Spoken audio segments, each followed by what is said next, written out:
Now, battlefield proximity combat is the first system to take old, ancient samurai battlefield tactics of fighting in body armor and then use that for today's modern soldier on the battlefield who also has to fight primarily in body armor.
When do you start the basic BBC lessons with knife fighting? Another great question. You have these situations where you are going to have to move on to a secondary weapon. Now, if you have a pistol, that's all fine and dandy. If you don't have a pistol, then you have to transition to that knife. So in focusing on the big army and what the big picture is, then I say, yeah, I'm just going to teach you with the knife. Because whatever I teach you with the knife, even if your pistol went down, when you use that thing as a bludgeon weapon, you still can follow the same angles of attack that you learned with the knife. And that was another thing that came from the ancient history, was that if I only have a few weeks to train this guy before we go out into battle, I can't teach him to do something different for a spear and something different for a sword and something different for this. They came up with a very interesting way of using your body and understanding the mechanics of the different weapons and the principles of the different weapons. Okay, a spear, it has a point on the end and it's longer reach, but I can still follow these same angles of attack. Now you switch that to a sword, I have a shorter reach, but I'm still following these same angles of attack. And then you switch that to bare hands, yeah, I have an even shorter reach, but I can still follow these same angles of attack, all right? And so I'm taking one particular weapon, which is the knife, and I'm showing you different angles of attack, and that teaches you these principles that you can use in various situations, right? So that by starting with the knife, yeah, it just seems like you're just learning the knife, but really what you're learning is a broader way to look at this stuff. And then as you get more in depth into the BPC system, as we go on in that level 1, then you start finding that I can use this in multiple avenues.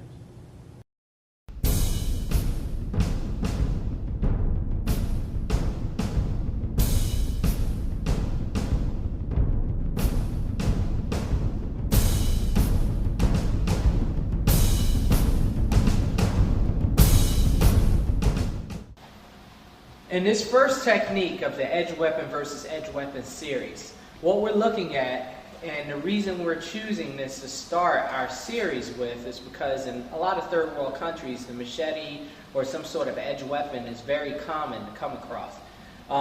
So that's why we're taking this particular information first. But the principles that we use for this could be transferred to a stick or a bat or something of that nature.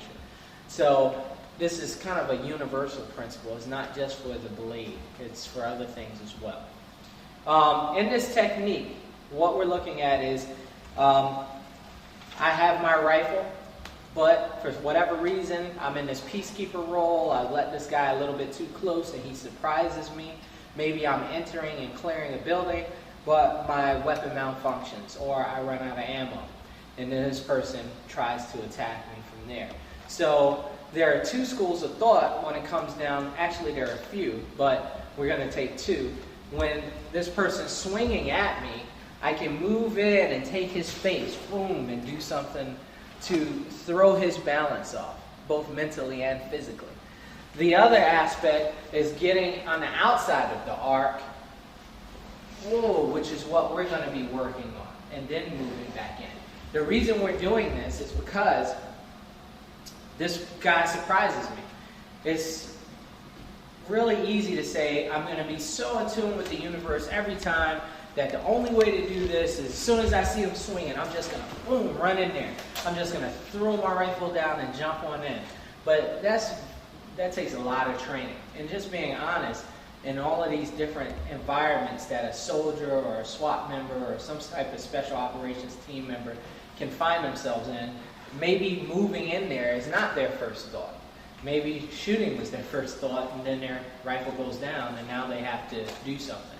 So they might not be in the proper balance to just jump in there and take over this situation. So we're giving another option. We're giving another option.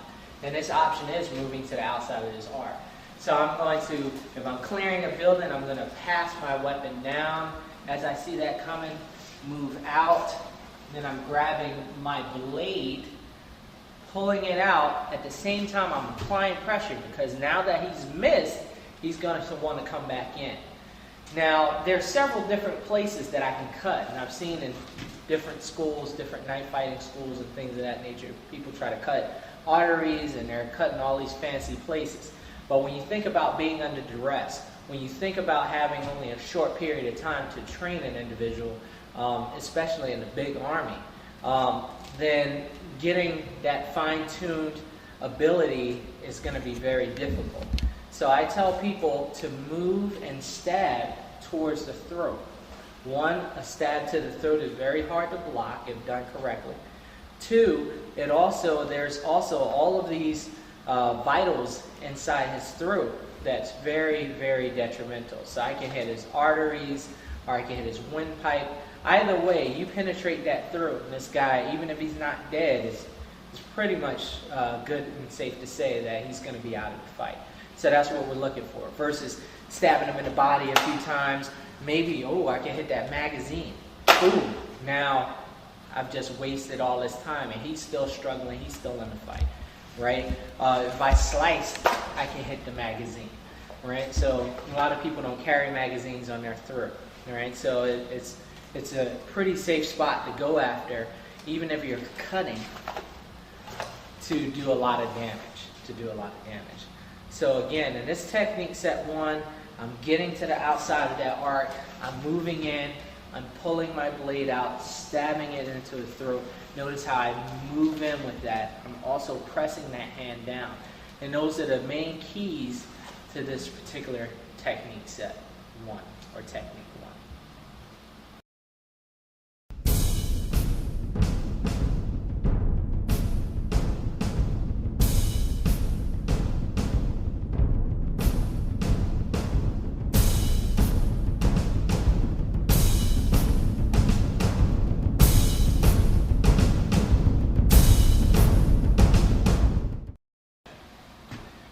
So as you just saw, we're on technique 2 of the edge weapon versus edge weapon series.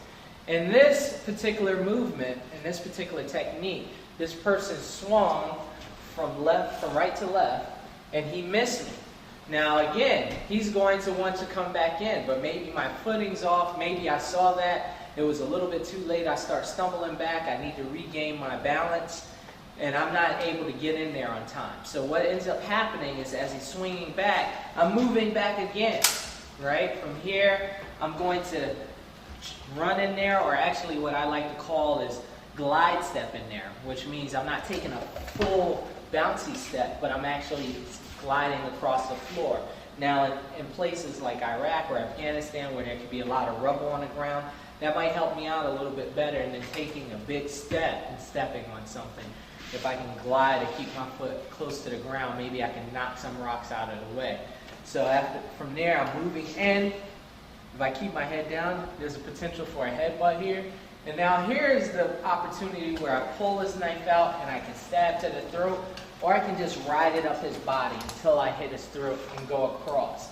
Now here's a fine detail. I'm not just going to slice. You'll see in a lot of schools, people will come in here, they'll hit, come back, and they'll do all these cool little slicey, fancy moves. No, this is rough, tough, this is brutal. This guy wants to kill you. He's made that known by swinging this machete at you twice. I am going to move in there and I'm going to punch into his throat. I mean, punch hard. I'm pulling him with my backhand this way. Even if my hand is here, I'm pulling him this way and I'm pushing the opposite way, right across his neck. I'm punching into it and dragging the blade across. Now what that does is that gives me a high probability of really doing some damage to that throat versus maybe a superficial quick slash where I might have hit him too hard with my body and he might start falling back and I miss that and not get a good cut. With this particular cut, I'm actually punching. I almost want to pretend I'm going to punch him just straight in the throat, right? Which is a valid technique as well, right? But I have this knife in there, so I'm going to use it. I'm going to punch him in the throat with that knife and just drag it across. And that is going to put an end to this battle quickly and efficiently, which are the keys when you're wearing all of this armor. The old ancients knew it in their samurai combat. And now we're going to use that same information. No fancy stuff here. Straight to the point. Let's continue our mission.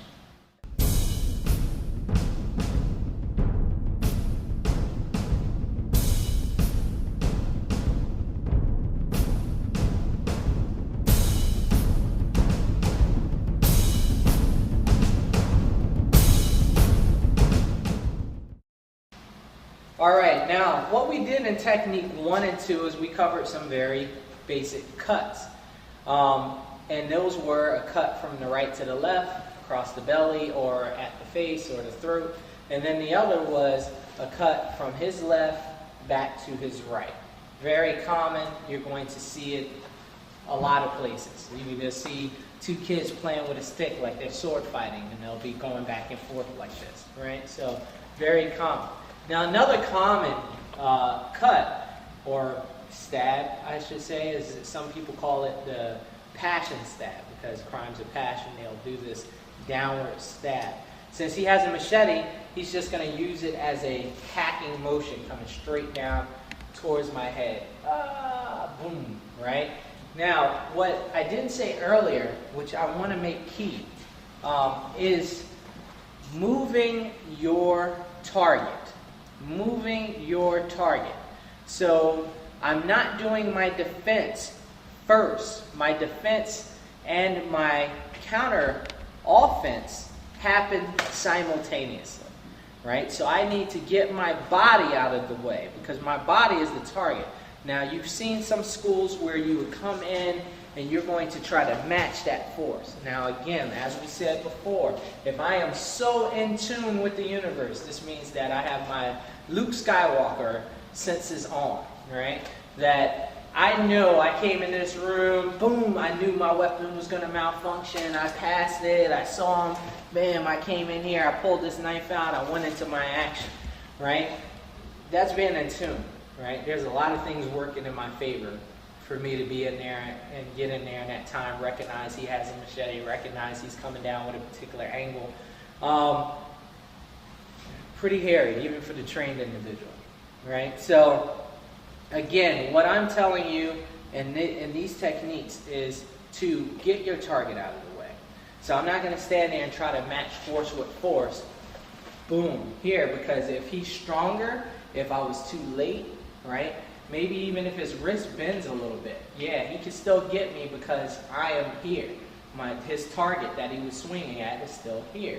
So one of the things we want to do is, oh, I see that thing coming down. I'm going to move my target out of the way. I'm going to use my hand to guide his arm, and at the same time, I'm moving my body out of the way. I'm taking a 45-degree angle step off to the side and opening, what we call opening like a door. Boom. Even if I miss with my hand, if I do this properly, I should still be out of the way. Good. Yeah, come right down with that head. Good. I should still be out of the way. Now I add my body into it because we want to do that. I was just doing that for demonstration purposes. I add my body into it. Yeah.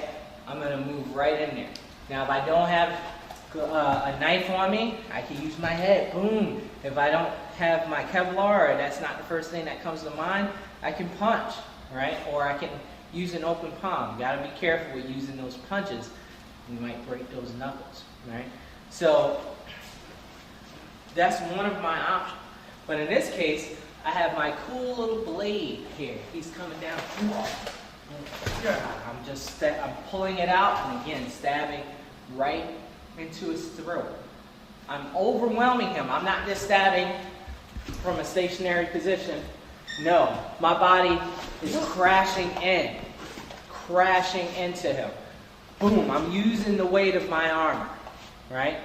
Right now, truth be told, he probably has one up on me for several reasons. Probably, if we're in his country, in the countries that we're operating in right now, it's pretty hot. So I'm going to be pretty worn out just from the heat, having all this body armor. Then you add the weight of the body armor. So I'm bulky and heavy and I'm moving about. This guy, what does he have on? Some magazines? Maybe not even that. Maybe just a machete, right? So he's more agile. He's used to the temperature because he's lived there his whole life. He's probably had more water, more rest than I have. I'm on mission. So the truth be told, he has some things up on me. The thing that I have up is I have a team, or I should have a team, and I have my rifle.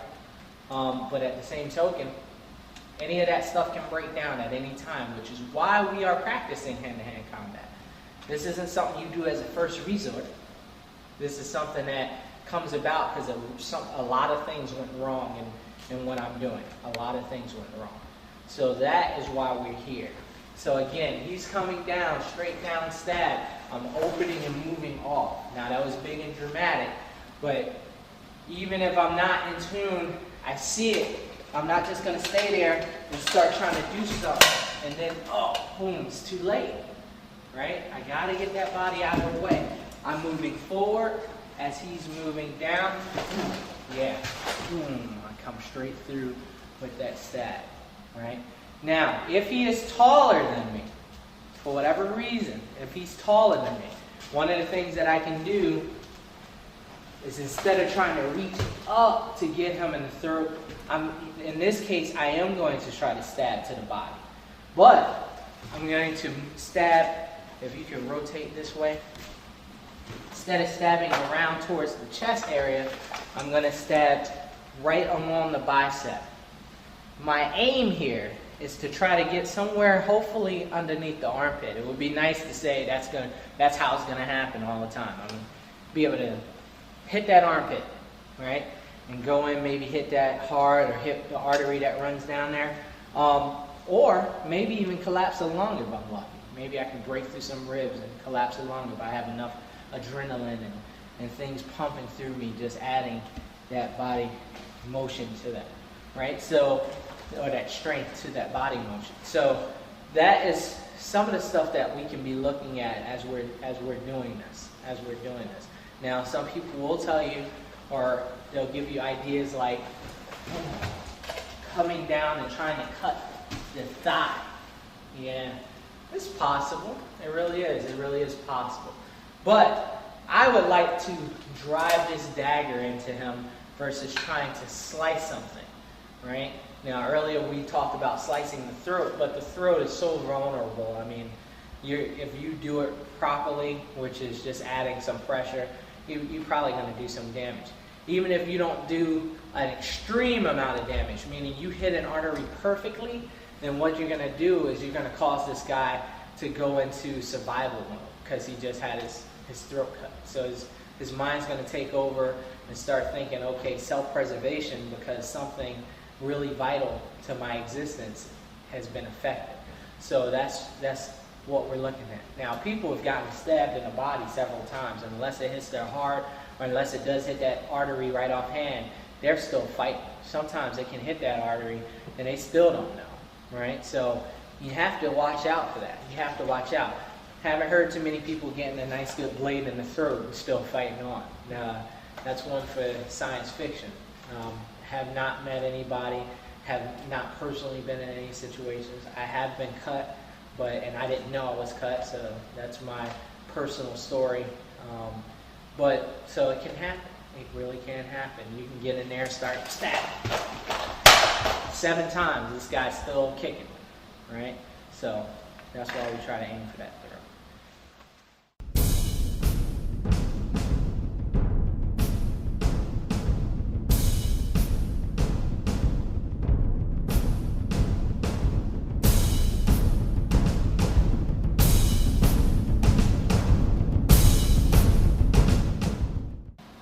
As you just saw, we're in technique 4 of the Edge versus Edge weapon series. In this technique, you'll notice that it looks a lot like kind of technique 2 with what you do as a response. The only difference is now you're opening like a door, but you're opening to the inside. But you're going to finish the same. You're going to slice across that throat. You're going to continue mission, moving on, clear your malfunction, all of those magnificent things to get you back into the fight. So this is what we're looking at. My weapon malfunction, maybe, or this guy surprised me. Again, the situations can vary. I mean, you can name off, if you're a soldier or if you are a law enforcement, you can probably name off a ton of situations that you've been in or your partner's been in that, yeah, you might have had to use something like this, or something like this could have come in handy. So again, he's coming down, swinging. As he does that, I'm moving in to his body and opening like a door. Now again, I don't want to have any part of my body hanging behind. So I move my upper body, yeah, but that stuff is still hanging out there, right? Now that was my body armor, so maybe not, but this thigh is unprotected. If he continues to skid down, boom, it hits that thigh, yeah, I'm still in bad shape. So I want to try to get my body out of the way. So as he's coming down, whoa, boom, yeah, I'm moving in. This can also be a charge, boom, knocking him back, affecting his body, taking his center line, right? At the same time, I'm trying to grab this arm, but if I can't find it in time and space, that's okay, because I'm still moving forward with forward momentum as I'm pulling this blade out and up. Again, pressing into his body, pressing into his neck, right? If he's too tall for me, again, I have another option. Instead of coming up, I'm going to pull a blade out, turn it, and go straight up into the armpit. Hopefully, I can hit that artery, or I can hit that heart, or maybe hit somewhere around the lung area, right? If my blade's long enough, it'll go right through there, hit that heart, or maybe hit up between those ribs and hit the lung or something else vital in there, right? But, just to reiterate, stabbing to the body, there's a lot of complications. Maybe hit the magazine, maybe hit something else that he has in his pocket, maybe just miss everything completely and just been stabbing for 5-6 times and this guy's still fighting, right? So that's why we try to get that neck. Whoa, raking that knife across there.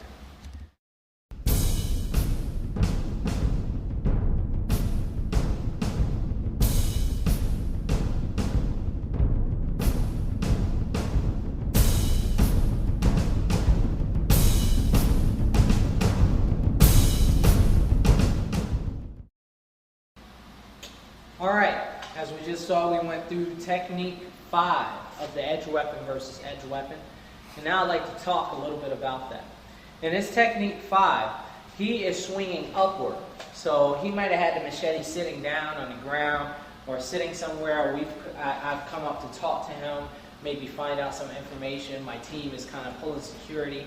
So he picks it up and he's just gonna swing it right up, just like a almost golf swing or something of that nature, right? So yeah, he's just gonna try slicing me right up. So when I see that, what I'm going to do is pretty much that same movement.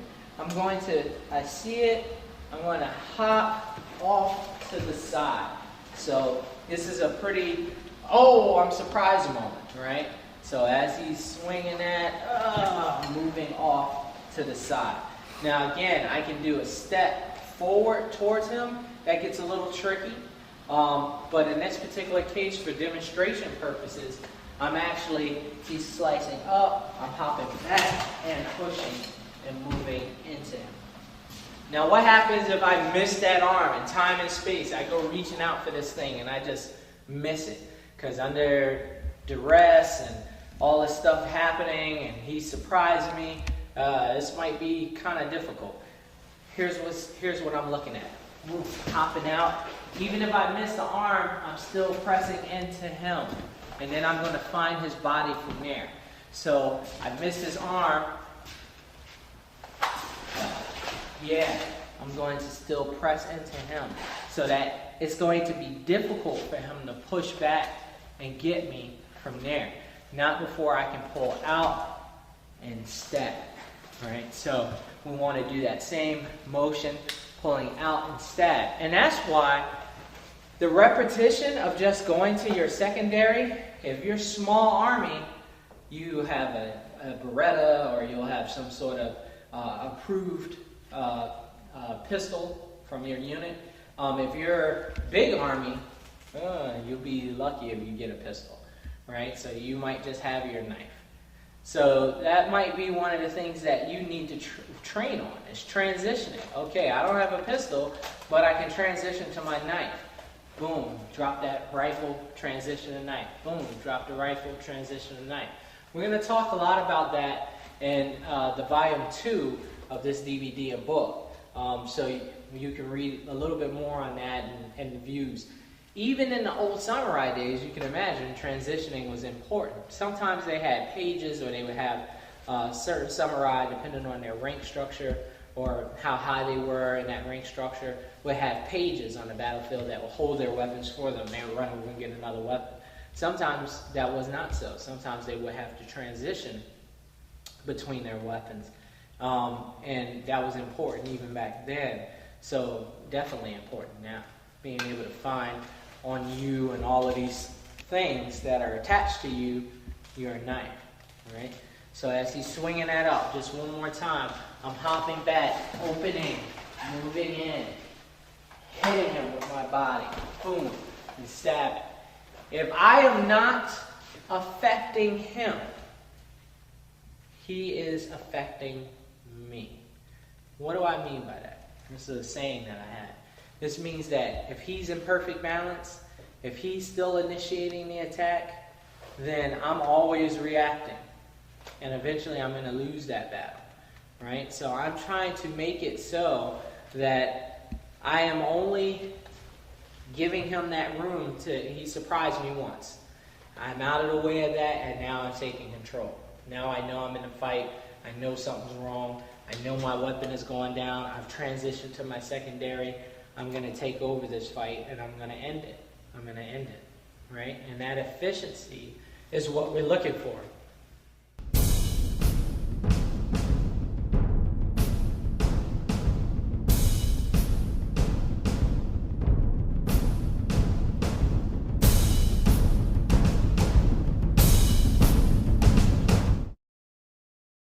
In this technique 6 of edge weapon versus edge weapon, one of the things that we're looking at again is that slice up. But now I was in such a stance that I could not go to the outside of his body. What do I mean by the outside of his body? Okay, so he's slicing up. And that number 5 technique, I hopped back, I moved out of the way, opened like a door, pushed into his body, pulled my weapon out, and stabbed. Right? And this next technique, maybe I had, as he was coming up, I had too much weight on this leg, and I saw it. Whoa! I came up, to open into him. Again, throwing that elbow into him or that shoulder into him, right, to get some distance and also to affect his balance. Because if I'm not affecting him, he's affecting me. So I need to take that balance away, get his brain thinking about something other than attacking me. He can't attack me effectively without his balance. So that's what I'm doing there. Right? After that, I'm transitioning to my secondary weapon, which happens to be my knife in this case, pushing and slicing across the throat, or lifting up and stabbing into the armpit. Right? If I am shorter than that individual. But my first goal is to try to stab him in his throat, or cut his throat with a lot of force behind it. So, one other thing you're going to notice is that a lot of these look the same. A lot of our techniques look the same. Why is that? Well, if I give you 50 techniques in a course of 2 weeks, most people aren't going to remember them. They're going to forget them. And then that just wasted our training time. So I need to give you some solid principles to help you win an engagement on the battlefield. Principles that can span for various weapons in this battlefield. So that I'm not teaching you 10 things for this, 10 things for that, 10 things for this, 10 things for that, and then you kind of say, oh, it's just too much for me to practice on my own because I got other things that I have to learn. I have to stay proficient in first aid. I have to stay proficient in my job field. If I'm in the military, the Army, they call it MOS. I have to stay proficient in my physical abilities. I have to stay proficient in this. So some people, that can be a little overwhelming, and things like hand-to-hand combat kind of get pushed on the back burner because I don't really need it as much. Some of the competition-oriented hand-to-hand combat tends to find its way in there because it's competition, it's fun, it's, but if I'm doing just this, he's slicing up and I move to the inside, pull that out, and we do that 7 times, it's not that much fun anymore. It's the same technique over and over again. That repetition, though, is what you need. But it's not that fun after you do it 5-6 times. So you go on.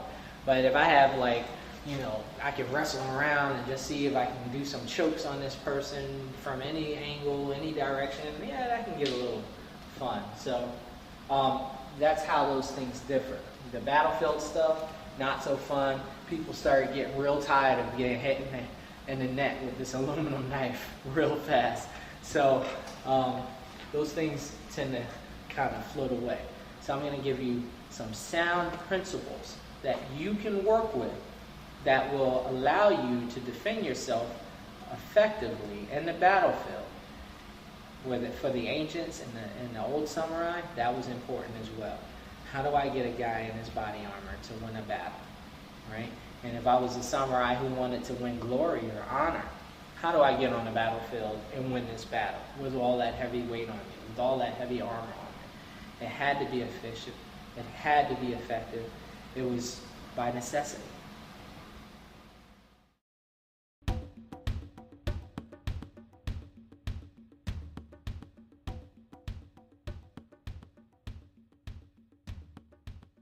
Today's combat isn't like combat used to be back in the samurai days. I mean, we have guns, we have people moving teams. You're very rarely just alone by yourself fighting one dude. Why do we need hand-to-hand combat? There are some things that you're going to do by teaching your soldiers hand-to-hand combat. One, you're going to raise their warrior spirit, right? And you're going to give them that feeling of, no matter what, I'm going to be able to win, right? And that also instills a great level of confidence, right? And that's what you need. A lot of situations you can get through with just confidence and a warrior spirit that I am going to get through this no matter what, right? And so you want to have soldiers who are complete no matter what. Pistol, knife, stick, whatever the case, whatever the situation, that individual is going to be able to thrive. And he makes the team that much greater because he's that much stronger. And then if you get another soldier who's that much stronger, put them together, and then their team is just amazing. All right? And so that's what we're looking for. And so with the hand-to-hand combat, it has 2 facets. One, it gives them another avenue, another choice if something happens, if something goes down. And then two, it gives them that level of confidence and spirit that they need to survive out there on the battlefield.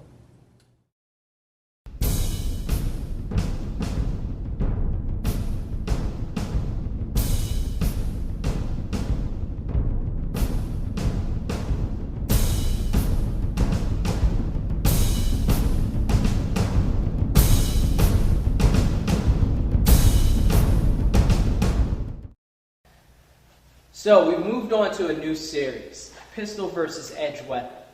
So in what world do I need a technique for a pistol versus edge weapon? The truth is, in our world, it's very much a reality that your pistol could malfunction or some other thing might happen. I know from my personal experience when I was in Iraq, we would come back from mission. I would take my Beretta out to clean it. I'd pull my magazine out of there and my round would just fall out.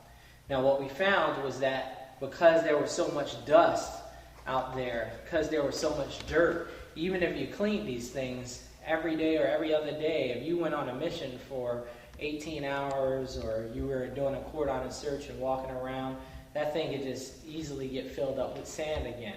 So you would have your round stick. The other thing was that the Berettas had been handed down so often without getting the springs inside your magazine changed, that the springs were going bad. So rounds again would not work properly. It would not function properly. So let's just imagine we're doing a mission. I've transitioned from my main M4, my main rifle system, my M4, to my pistol. I went to go fire a round off and there's nothing.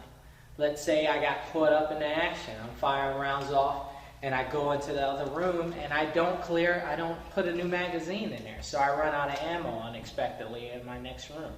And that's where these situations can happen.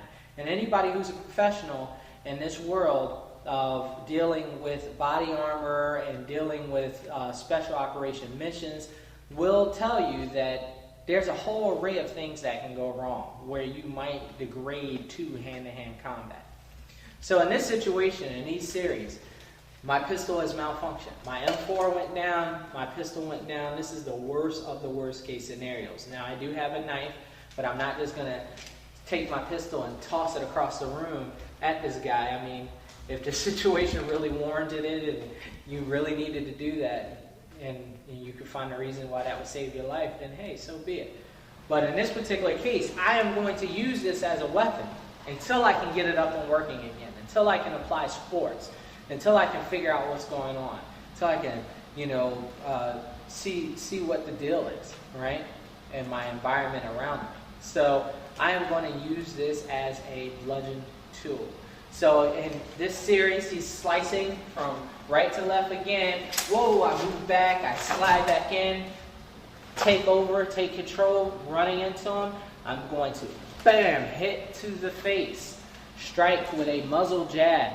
From here, I am going to take his balance by striking him across the collarbone and driving him down to the ground. From there, I can actually hold on to this hand, but if I lose it or if it slips away, I'm going to sink, boom, and hit with a muzzle jab again. I could bypass that and just stomp on the face until he is incapacitated. That means no more motion. Again, this is not a game. This is real life. If it has degraded to this point of hand-to-hand combat, it's serious.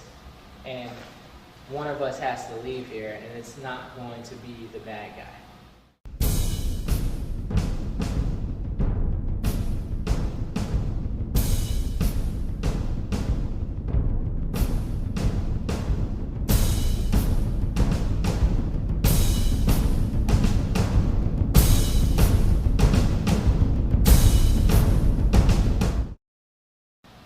We're at Technique 2 in the gun versus edge weapon series. Here what we have is we're following those same principles. He has a machete, he has a knife, something he could grab quick while I'm entering the room, something he might have been cooking with if I was doing an interview. in his kitchen. Sometimes we went to cordon searches and we would not break into, but we would go into people's houses really late at night. And then we would do interviews. And sometimes these interviews would be in their kitchen because it was really well lit in the kitchen. What was to stop that guy or that lady from picking up a knife and trying to use it on one of us, right? So, situations, play with them, think about it. Where could this have happened to me, right? So, he's slicing from right to left. Whoa, I moved back. I wasn't in good enough position or in proper position to hop right back in there and get on with my action before he could swing back. I knew that, I felt it, then I come in. I jump back again, take another step back, and then I shoot in. Now I can lead with the pistol. I don't have to reach out there because I know he's coming back.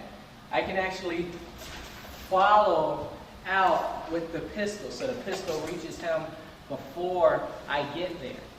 The thing about that, though, is that if it hits him, boom, it might knock him across the room away from me, but not incapacitate him. So now I have to regain all that space. So sometimes I like to move in, I like to give him that time to start coming back with a swing as I strike through. And I catch his swing either with my hand or hug it as I'm coming in with that strike. Pushing, knocking through. I'm not going to bring it back. On this particular one, I'm just going to push through and hit down on the collarbone and bring him and drive him down to the ground. Once he falls, I'm hitting, and then I am stomping on him until he is incapacitated. I'm going to back up, drop my magazine, reload, find out what's going on, call out to my team, let them know I'm back into the action, whatever the case may be, depending on your scenario.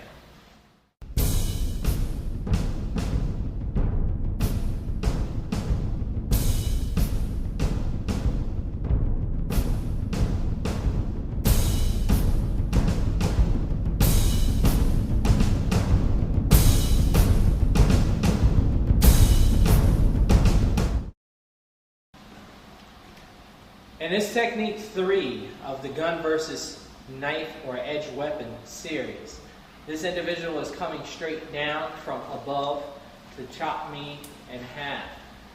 Now, since my pistol's out, I'm actually going to use that to help me guide this away from me. So as he's coming down, I'm going to meet it and knock it straight down. From here, and only then do I let my one hand free and the other one comes across his face, pushing right through with that muzzle jab. Again, affecting his body the whole time. From here, I'm going to hit in the collarbone, take him down to the ground, hit him with a few more muzzle jabs, stomp on his face. We've seen those in the other techniques, so I'm not going to go over that again. But just know, again, the reason why we keep things simple and effective is so that you're not doing several different things for one technique, right? We're teaching you principles that will work, not just for that one technique, but that will also work in several different situations. Perfect example, get my body out of the way. He could be swinging a punch at me, he could be swinging a golf stick at me, a golf club, he could be, throwing a house at me. As long as I get my body out of the way, right, that is the perfect key. That's the principle that we're looking at. Getting the target, which is somewhere on my body, out of the way.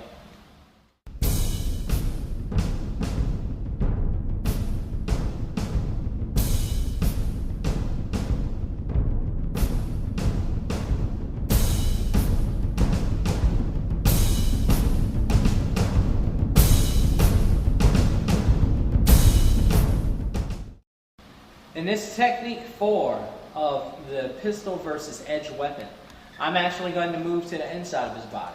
We've seen that with the knife or edge weapon versus edge weapon series, where this person is coming straight down.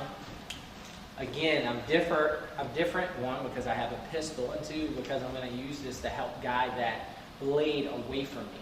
As he's coming down, boom, I'm intersecting, I'm moving my body out of the way, and I'm also striking almost simultaneously, right? So I'm going to meet that, guide it off to the side and hit.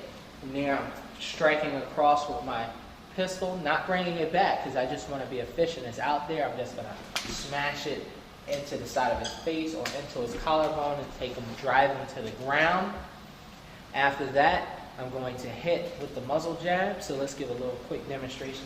Again, boom, hit him down, hit with the muzzle jab, and then stomp on his face until he is incapacitated. Then after that, I can move on to clear my malfunction, see what's going on with my pistol, and then move back into action, put it away, and go to my primary, whatever the case may be.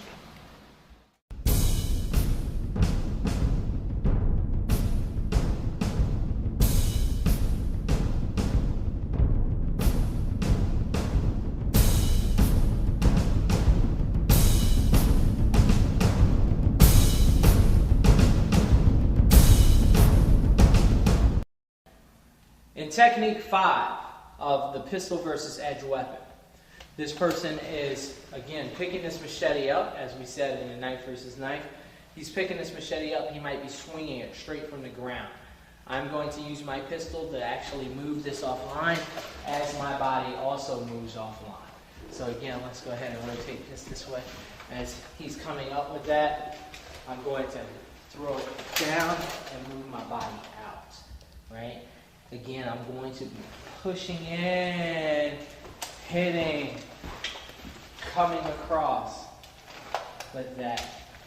I also throw a little step in there. As you advance in this, as you do this enough, when I hit across, I didn't just hit back. No, I stepped with it as well. Boom, coming across his body. Now this puts him in a more of an awkward position than I'm in. I'm still in good balance because my shoulders are over my hips.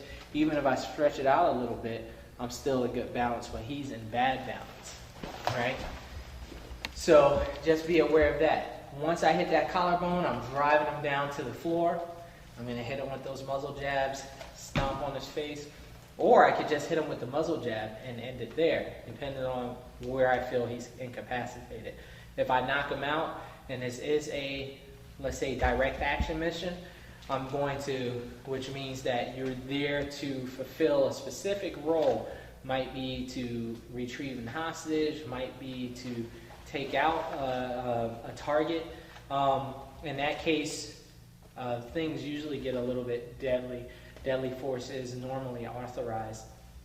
So I can take this person down, knock him out, back up, and maybe put 2 rounds into him to make sure he doesn't come back to consciousness and follow behind my team and start taking them out. That also keeps me from having to leave a team member to look over this guy.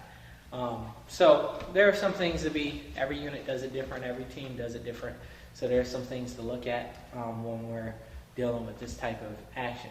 But as far as our techniques go, they're pretty much the same as the edge weapon versus edge weapon. The only difference is I have a bludgeon tool versus a stabbing tool. So I have to incapacitate this guy with blunt trauma, versus internal trauma with a stabbing blade.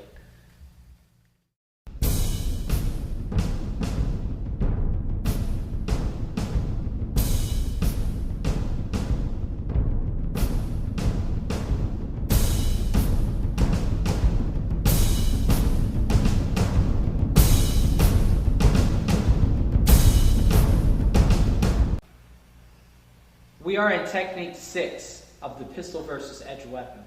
In technique 6, I move to the inside of his body. He's swinging up again, but instead of going to the outside, I'm just going to move to the inside. Boom, knocking him back, hitting with that pistol. From there, driving him back and across. All right, just so you can get some fine detail on that second step when I hit with that muzzle jab. No knife this time. I just want to show the footwork.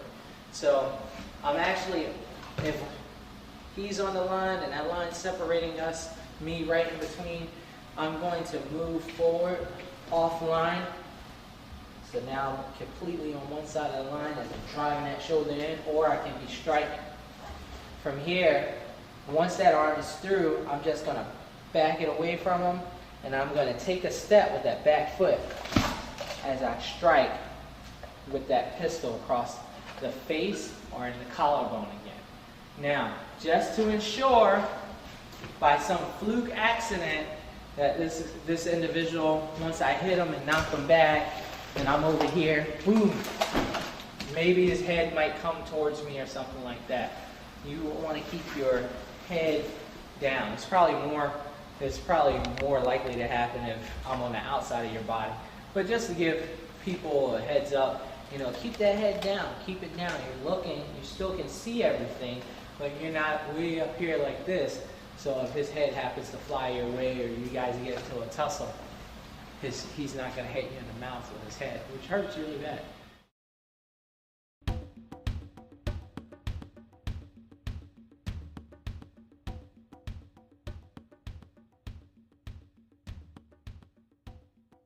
You've been talking a lot about weapons and stuff like that, but from everything you hear, most fights end up on the ground. My experience, most fights end up on the ground. Is there any grappling in BBC? Really great question. There is grappling in BBC. We try to focus on getting up and standing up, though, primarily, and getting that weapon system back online, because that's where our focus is as war fighters, as soldiers. And in old samurai day, the battlefield was about knocking the other guy down. Because why? Anybody can guess why? Because the other guy was what? They had all this armor on, and they were heavy. So if I can knock this guy to the ground, the chances are before he can get back to his feet, I'm going to be able to stab him in the throat and kill him. If I could just knock him on the ground, that's it. I just need to sweep him something, just get him to fall down, and then he's at a disadvantage. I could probably just cut him up. He's not going to be able to fight me as effectively if he's going to be on his feet. So that teaches us a lesson. If we use that as an example, that teaches us a very good lesson for what we do, and when we have this armor on, of, okay, boom, I'm falling to the ground. Do I really want to try to run in there and take this guy down to the ground, when he's a lot more fluid than I am? So our thing is trying to stay off the ground, getting our weapon system into effect. But if we do fall to the ground, how do we get up? How do we get to use our energy to manipulate them so that we can get up? Not stay there and try to get this guy, because our maneuverability is cut drastically. So we need to just get up and get our weapon systems in order and get back into the fight.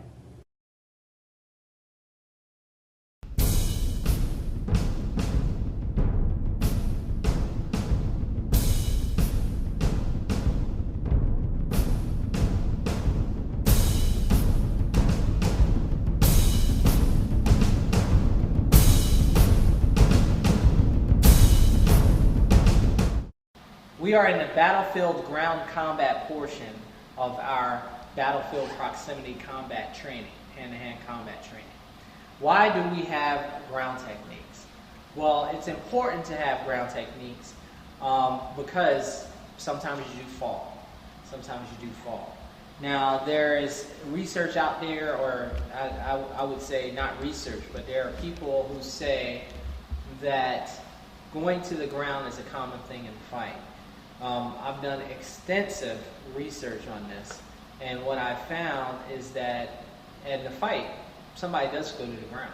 Normally somebody trips and falls, somebody either throws another individual down, but they have a tendency, the person who threw that individual down has a tendency to want to stay on their feet and rain down punches and kicks from above, not going to the ground with that person and getting into a wrestling match, because it's the street. And other people will jump in, and you're not really aware of your surroundings if you guys are both tangled in this grappling scenario. Now, in body armor, not so effective. It's very difficult to do the things that you would do grappling with your full kit on. Now, I am aware that there are some people out there who put half kit on. They'll take the strike plate out and they'll just put the Kevlar on and then say, oh, I'm in body armor. But it's not true. You don't have the magazines. I actually right now don't have a full camelback on, which is my water source. You don't have your 9mm. Some people, I like to have my IFAK here, which hindered me when I fell in Iraq from getting up, actually.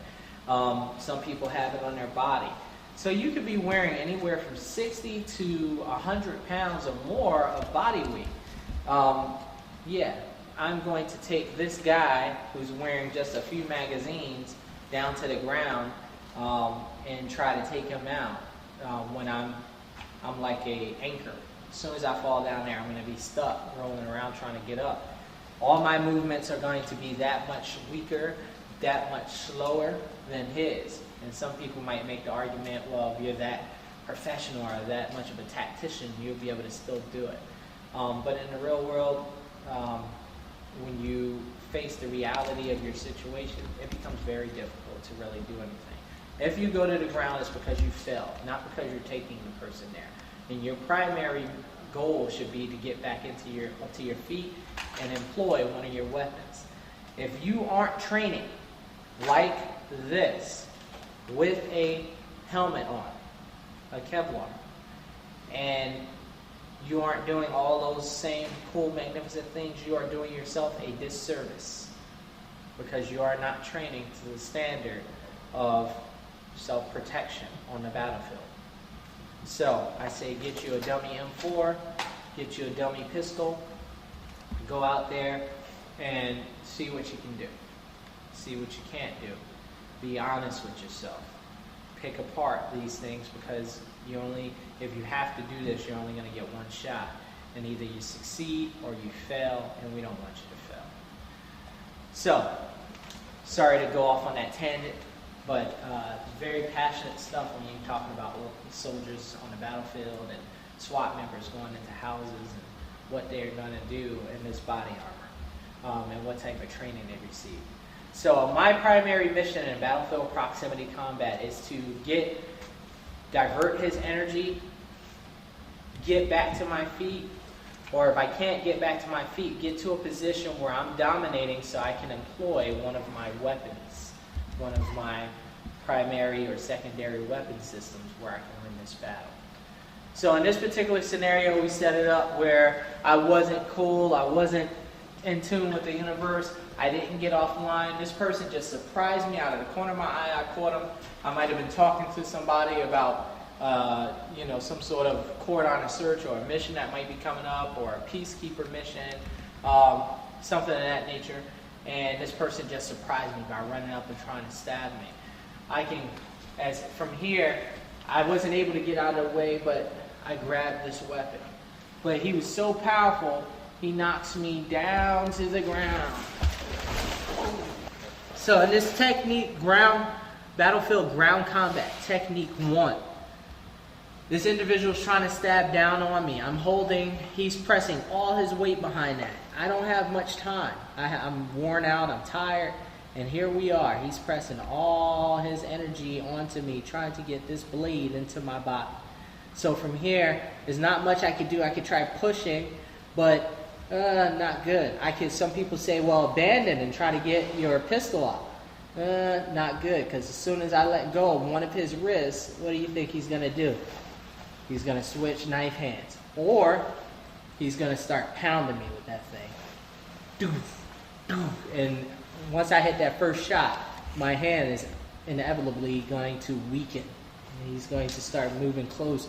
Before I know it, I got too many things going on, so my brain is going to try to prioritize. And by the time it prioritizes keep knife away from you, it'll probably be in. So I have to stay focused on what I'm doing. I'm going to misdirect his energy. What I'm going to do is I'm going to take this back leg, kick it up. It's my right leg. I'm going to kick it to my left shoulder, roll onto my belly. At the same time, I'm shooting his hands above my head, misdirecting his energy away from me. I am his fulcrum of balance, so as I do that, it causes this motion for him to go head first into the ground. Now I have control of his forearm, right? And I have control of his elbow, which buys me time to get to my knees. I'm not going to be able to get to my feet faster than he can get to his feet, especially if I don't keep pressure here. If I just try to get up, Bradley, go ahead. Yeah, it's too much weight on me. He's going to beat me every time. So I need to employ a pressure point or some sort of lock. So I'm holding him down here, and I'm keeping that tight. I'm putting all my weight onto it as I slide my knees up under me and keep my head pressing down, which also adds weight to keep him from wiggling out of there. So go ahead and try to wiggle out.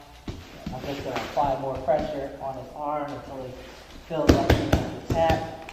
Exactly. All I'm doing is just putting my forearm across his bicep and wrenching up on this arm as I try to move up. From here, what I'm going to do is I'm going to replace my forearm with my knee. Once I get my knee there, be really gentle with this because I'm trying to take it as easy as I can on Bradley's bicep because it's a lot of nerves and muscles in there that really hurt when you put this knee on there. But I have so much weight on me, even by taking it easy hurts really bad. I'm going to put my knee there. Now Bradley tries to get up. Yeah, it's hurting. So even not putting all my weight on there, he's still tapped.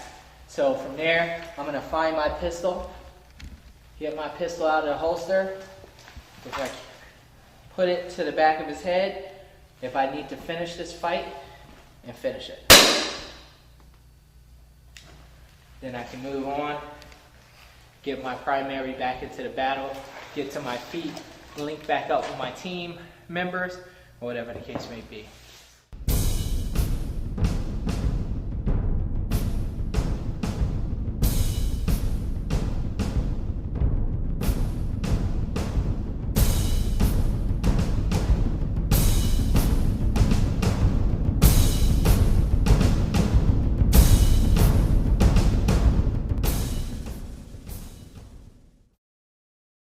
Okay, we are in technique 2 of the Battlefield Ground Combat series. In this particular situation, my opponent is kneeling down. He's falling on the side of me. We're struggling.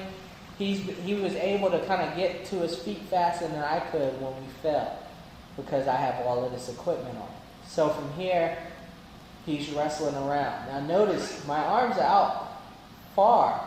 It's really hard for me to get lateral control. He can wiggle that thing around, and I'm kind of weak out there, right? Really, what my strength is, whenever I'm holding two things close, just imagine you opening a jar. It's really close, but what's the problem with bringing it close? The problem with bringing it close is that I bring the knife to me, and that's not what I want, right? So I am pushing that out far enough. Now, once I do that, I'm thinking to get my butt away from him. So let's say my right side right now is close to him. I need to get it away from him. So I'm going to move my butt and face it towards the left wall or my left side and go over on my side. From here, I'm going to put my knee into his waist because he's still pressing. Now, this allows me to use my whole body to hold him back. Right? Whole body. From here, since my lower half tends to be a little bit more freer than my upper half, I'm not going to try to lift up, right? I'm just going to bring my foot around, and I'm not going to do an arm bar. So some people will try to get in here and say, oh, I'm going to arm bar. Why? So what? I broke an arm. He's still in the fight. He wants to win. This is life and death for him, right? So I broke that arm. He's probably going to still be wanting to fight. Right? He might not even know it's broke. So I need to end this thing. He's got a knife on me. This is life and death. So I'm going to bonk him and knock him back. That gives me the momentum that I need to get up because I'm holding onto these arms. So his body weight is actually going to pull me up, which is what I need because if you've ever fallen down with all your body armor on and tried to get up, it's not that easy. Right, so I'm using him to help me get him. So it's a sneaky tactic, but that's what I want to use in this. From here, I'm gonna hug these arms to me because he's still gonna be struggling trying to get these out. If I get cut, that's okay. It's a knife fight, right? He's got a knife out. I'm gonna get to my secondary, whether it's my pistol or whether it's my knife, and then I'm gonna either lie around into him or I'm just going to stab him until he does not move.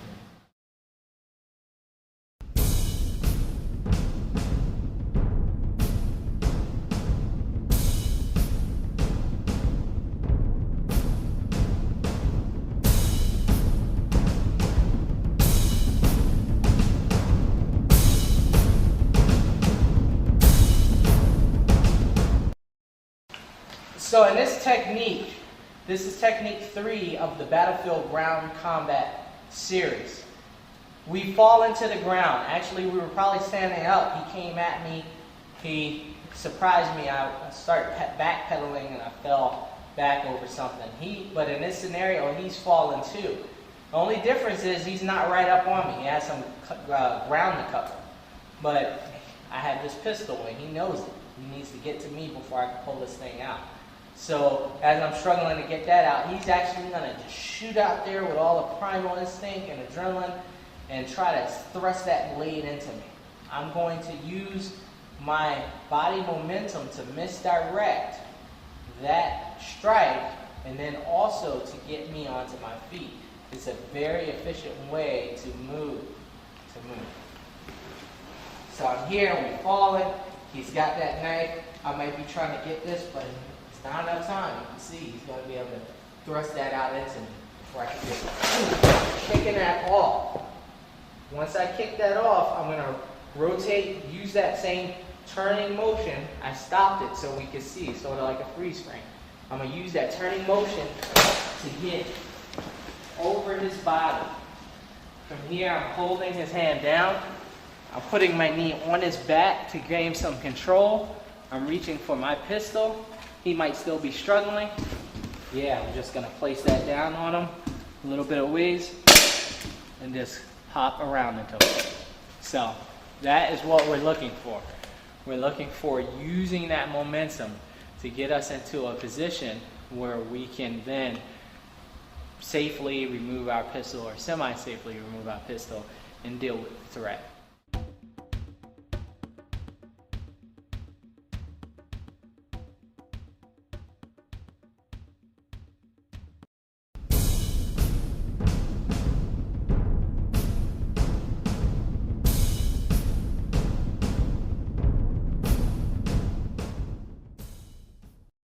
In this portion of Battlefield Proximity Combat, we're going to give you some bonus features on some of the things that we'll be doing in the future in our DVDs and in our books that you can look out for. So today we're dealing with the takedown. And what do we mean by the takedown? Well, if you've ever been to Iraq, Afghanistan, sometimes people get a little closer than what they should.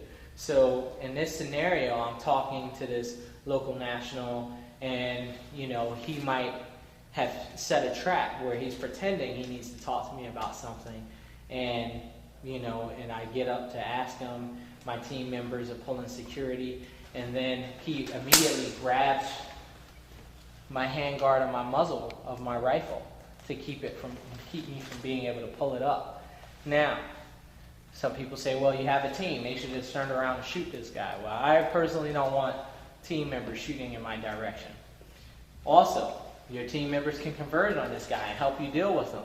Well, that could be a trap. What if he has a bomb on him somewhere under there? Now everybody rushes in and we all blow up. Or sniper out there, and he's just waiting to get people from cover out into the center. And now he doesn't have just one target, which was me. He has 5 others who are trying to help this guy with this situation. So we have to think about things like that. And in the civilian realm, there are plenty of other situations that I'm sure professionals can think of where this might happen.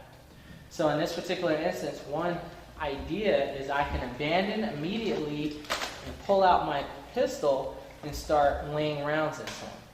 If I'm big army, might not have that option. I might have to go to the knife. But we're just going to show you let's say you don't have any of that stuff, or let's say you just have the pistol, but the first thing you could think of is not pulling it out because he's wrestling around with you and you're trying to get that thing but you're not affecting him, right? Because you guys are just wrestling, you're not pulling this thing out. So he's got you, and he might even try to jab this up into your face, boom, right, which is bad. So I might even want to have it holding down until I'm ready to strike. So from here, I'm going to shoot across, hit him in the face, but he's still not letting go of that muzzle. He's holding on to dear life because he knows once I get that thing free, I'm taking him out. So and the next thing I'm doing is I've also snuck a step in there, boom, behind his leg.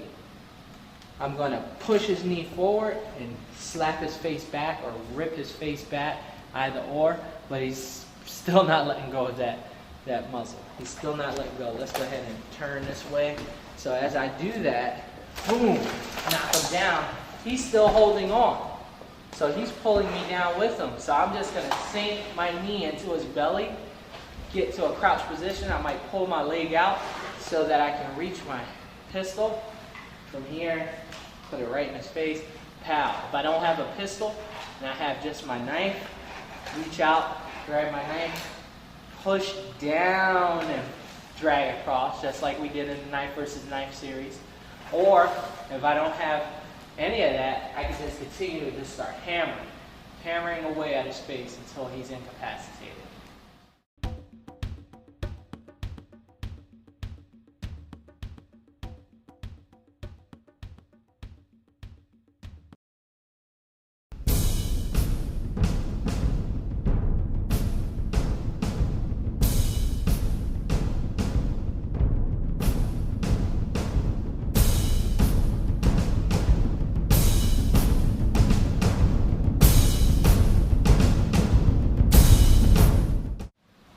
Another bonus technique that we're going to show you today is this subject control. So maybe I've gotten into a position where this person, I've come into the room and this person has his hands up, no visible weapons. My rules of engagement say I can't take him out, so I need to actually take him as a detainee, right? Or detain this individual. So what I'm going to do is I am going to do that the best way I can as an individual. There's ways that you can do it in teams, but we're going to learn how to do it as an individual. Now, I don't know he doesn't have anything on him until I actually get to search him, so always keep that in mind. It may look like he doesn't have anything on him, but you just get some semi-baggy clothes, and you can hide all types of things in those clothes. And in these third world countries, sometimes they have really baggy clothes to help with ventilation and things of that nature. I mean, it can happen that it can be hiding something there. So here's what we're doing. This individual, I came in there, I had my weapon drawn, his hands were up, I'm moving in there, I'm taking my time, I'm being very patient when I move in, and I get into a position where I can take this guy down. Now, I'm not coming in there with my muzzle out because he might just grab that thing, push it away, and now we have to go into our takedown techniques. Right? So I'm coming just within range where I think I can transition into a knee really quickly. I'm going to drop my weapon down, reach out, boom, knee. Once I knee, you see what happens to his body mechanics. He's going to go straight down. He might drop completely to the floor, in which case that is great. That's what we want. But if he doesn't, as I'm dropping this weapon, my M4, I'm actually bringing my hand up to meet his face as it's coming down. Once I get there, I'm going to turn my whole body and bring him down to his back, where I can place his knee into his belly, and a knee on his chin or in his throat. From here, what I want to do is once I put that knee on his throat, he's going to have a tendency to want to push that thing away because it's going to start choking him. So he's going to give me this hand. Once he gives me that hand, I'm going to grab it, pull it up to my hip, lock the elbow out, pull him up, and then down towards the ground. I'll also be giving him commands at that same time. Once I'm here, I can put the hand behind his head, put my knee on there to keep it there, grab the other. Now, if you're a civilian, some of this stuff is off limits to you. depending on what county you're working in, depending on what their rules are, they don't want your knees on this guy, on his neck, certain legalities about that. If you're in the Army, it might be a little different. If you're in the Navy, the Air Force, whatever, it'd probably be a little different for you. So just understand that. You're gonna have to find out your laws for your area. You can also put the hands down to the back from here, just by, instead of pushing it up, transitioning down. If you need to keep pressure, you can apply pressure where you need to.